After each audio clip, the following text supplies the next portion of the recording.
రాష్ట్రంలో TDP Janasena BJP కూటమి విజయం ఖాయమని కాకినాడ రూరల్ నియోజకవర్గ కోఆర్డినేటర్ పిల్లి సత్యనారాయణమూర్తి పేర్కొన్నారు.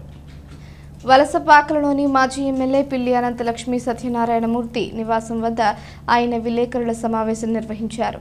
ఈ సందర్భంగా కోఆర్డినేటర్ పిల్లి సత్యనారాయణమూర్తి మాజీ ఎమ్మెల్యే పిల్లి అనంతలక్ష్మి మాట్లాడుతూ రూరల్ నియోజకవర్గంలో కూటమి ఉమ్మడి అసెంబ్లీ అభ్యర్థి పంతం నానాజీ అత్యధిక మెజారిటీతో విజయం సాధించబోతున్నారని, జిల్లాలో పార్లమెంట్ అభ్యర్థిగా తంకెళ్ల ఉదయ శ్రీనివాస్ మెజారిటీ ఓట్లతో గెలుస్తున్నారని, రాష్ట్రంలో ఎన్డీఏ కూటమి అధికారంలోకి వస్తుందని అన్నారు. 5 ఏళ్ల పాటు రాష్ట్ర ప్రజలంతా ఎంతో నరకం చవిచూశారని, వైసీపీ పాలనలో దౌర్జన్యాలు, దోపిడీ, అరాజకం, అన్యాయం, అక్రమాలతో విసిగివేశారని, ప్రజలు జగన్పై కసితో పోలింగ్లో పెద్ద ఎత్తున పాల్గొన్నారన్నారు.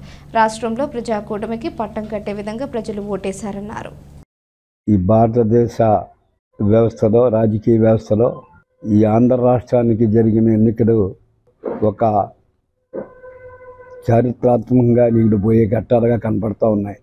కారణం ఏంటంటే స్వాతంత్రం వచ్చి 76 సంవత్సరాలు 75 సంవత్సరాలు దాటినా ఇంత నియంత పరిపాలన ఈ రాష్ట్రంలో అనేక మంది ముఖ్యమంత్రులు, అనేక రకాల రాజకీయ పార్టీ నాయకులు ముఖ్యమంత్రులైనా ఈ విధమైన ఇబ్బంది ఎప్పుడు కూడా పడలేదు.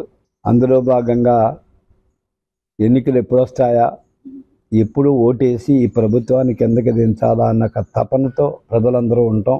మరి ఆ సమయం ఆసన్నమవటం ఎక్కడెక్కడ విదేశాల్లో కాదు, హైదరాబాద్లో కాదు, ఏ ప్రాంతాల్లో ఉన్నా ఎక్కడున్నా వాళ్ళకి తోచిన విధంగా ఎవరి మట్టికి వాళ్ళు ఇతర ప్రాంతాల నుంచి కూడా వచ్చి ఇక్కడ ఎన్నికల్లో పాల్గొనడం మనం అందరం కూడా చూసాం.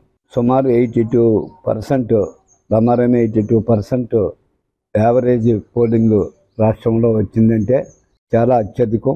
ప్రభుత్వాన్ని దించాలి, ఈ జగన్ పరిపాలన లేకుండా చెయ్యాలని ఒక కసితో, ఒక కక్షతో మరి రావటం జరిగిందని మేమందరం కూడా ఊహిస్తూ ఉన్నాం.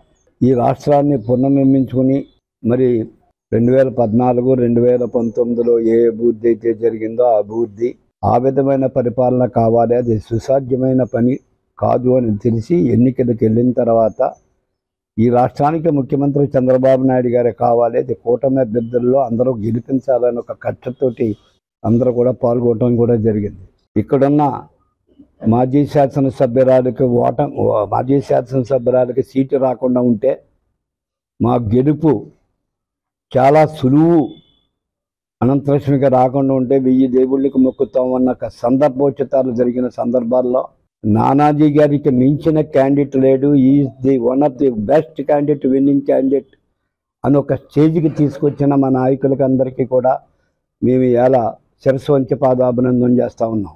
ఎక్కడా కూడా ఓట్ ట్రాన్స్ప్లాంటేషన్లో ఎక్కడా కూడా తేడా లేకుండా, ఒకవేళ మీరు అనొచ్చు మీ వెనకాల ఉన్న వాళ్ళు ఒక 5గురో 6గురో 8మందిగురో బయటకు పోయారు వైఎస్ఆర్ పార్టీకి అని.